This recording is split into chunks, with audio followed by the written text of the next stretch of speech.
Hey, what's up, everybody? Yes, hello. Well, this time I will not be talking about boxing because I thought it's been a while since I made a video that is about something where I talk about something other than this sport. Yeah, well, this time I kind of wanted to tackle the theme of well, let's put it this way, uh, the macho culture in 21st century. This that is that will be my topic this time. Um, well, I think a lot of you have noticed. I mean, those of you who are older than old enough to remember the 90s and even the 80s. Well, anyway, um, if you are old enough to remember those times, well, you will know then in this 21st century there has been an increase in this kind of macho mentality in the world. I mean, in the Western world, especially, but I think not just the Western world, but pretty much everywhere in the civilized world. I mean, well, one instance. First thing that will make you notice this is how big the mixed martial arts have become in this century. Because if you take it, when this whole thing started, it was in the early 90s, I believe, 90s, 93, 92, something like that. It was far from, something that ordinary people would watch. I mean, and it wasn't really that much available either. It wasn't. You had to have some kind of special cable channel where they would show these most brutal sports, fighting sports, of course. And but today, it's everywhere. I mean, now you got mixed martial arts stars who have become, really big in entertainment. And for instance, Tito Ortiz or what's it, Brock Lesnar, and yeah, and they are really doing much. They are making far more money now than they did back in those days. I mean, even before 10 or 15 years, they were still not making that kind of money that they do like in the last 10 years or so. So that says, I think, a lot about the increase in popularity of this kind of, you know, typically macho sports and the whole macho culture that has been really kind of gotten a new renaissance. And when did it start? Why did it start? Well, that's a little bit difficult to pin down, to pinpoint, but I think it started actually with the movies. A lot of that has to do with these movies. For instance, the movie 300. I mean, a lot of us have seen, especially the first one. The second one is no good anyway, but and I remember really when it came out, I went to the cinema and saw it together with my cousin. And I mean, neither of us were really that much into these kind of films. I mean, with a lot of blood and fighting and all that. We did. I mean, every younger guy likes to watch some kind of action now and then at least. So but I mean, but I was really surprised at how different this film was to the films of the same genre that they have been, showing previously, because it was very violent and very, very bloody, and kind of was about the very macho team, the Spartans, and all that stuff.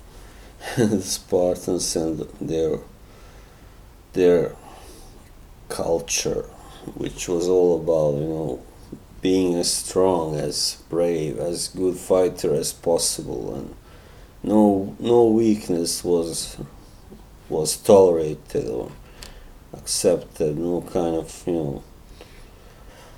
So yeah, I mean, that movie was, when I first saw it, I thought, okay, this is all right, but this is kind of, I thought, glorifying war a little bit too much anyway, and fighting and all that, killing. So, but then the second time that I watched it, I really was kind of dismayed to see that so many cliches had been used, and especially the way the Persian army was portrayed in the movie was very, very, how shall I say, very negative and over the top, of course. And so and the man, if you look at, for instance, the Persian messenger that they sent, that Xerxes sends before a battle, he looks really kind of ugly, and just, while all Spartans, or many of them, look like really almost perfect, I mean physically perfect men. So it was a movie that really I didn't like, because it really kind of had too many stereotypes anyway. And then came that TV series from Australia, and Spartacus, and that was really, I mean, talking about over the top. I think that show really pushed all the boundaries. I mean, it broke all records on everything, both blood, gore, violence, the nudity, everything. I mean, everything. So and since then it's been only getting we've been only getting more and more of such shows. I mean, the Vikings, it's a show I actually like. I mean, I also liked parts of the couple of the seasons of Spartacus also, actually, because it did have some good screenwriting, and yeah. But now it's all about, I mean, action movies, and they're always, I mean, this kind of culture is being really almost worshipped now, because you got guys who have these kind of, a lot of them wear big beards. That's another sign of the macho culture taking over, guys. Always before it was unfashionable, it was considered rather,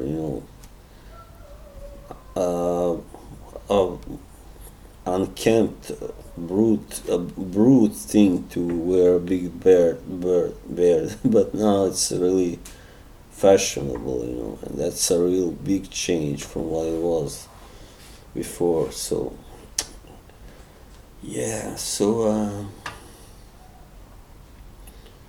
and as I said, now after the Vikings show, it has become really a big thing. And now, of course, one big change that has the biggest change in this century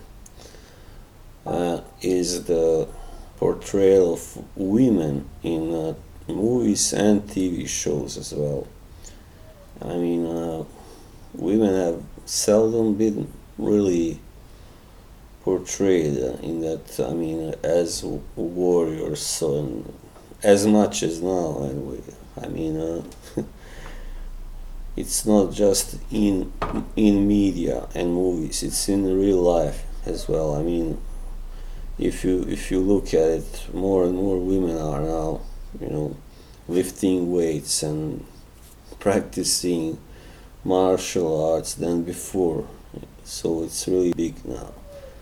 So the whole culture, it's really not just the macho culture. It's just, I mean, it's not, doesn't just apply to men, but also to women, at least to some extent anyway. So many people getting tattoos, warrior tattoos, and yeah, just having some kind of pursuits that are kind of related to the warrior culture, the fighter culture, all that. And it's really, well, I don't know how positive or negative that is. I mean, it's, of course, it can always be a little bit dangerous as society really becomes too martial and too, preoccupied with this fighting, both mentality and culture and all that. And so, I really don't know what else to say about this. I mean, people just appear to be looking for the most extreme, the most violent, the most out there, outrageous stuff now. I mean, as I said, both men and women, I mean, it's pretty hard to find somebody who has never been in the gym, or who doesn't have any muscles. Of course, there are still guys, there are couch potatoes and all those kind of types, barflies, but it's becoming less and less of those types, I believe. Yeah. So, what else can I say? Well, not so much. As I said, and of course, yeah, that's right. You got more and more supermodels, female supermodels, who are now doing boxing or kickboxing as a way of exercising or staying, fit. And as a boxing fan, I find that quite positive. So there's, of course, definitely, there are some good things about this as well. Yeah, but in general, I would just say that this century has become really increasingly about getting stronger, getting some kind of warrior almost mentality, or fighter's mentality. And it's just that culture seems to be always gaining new fans, new, yeah.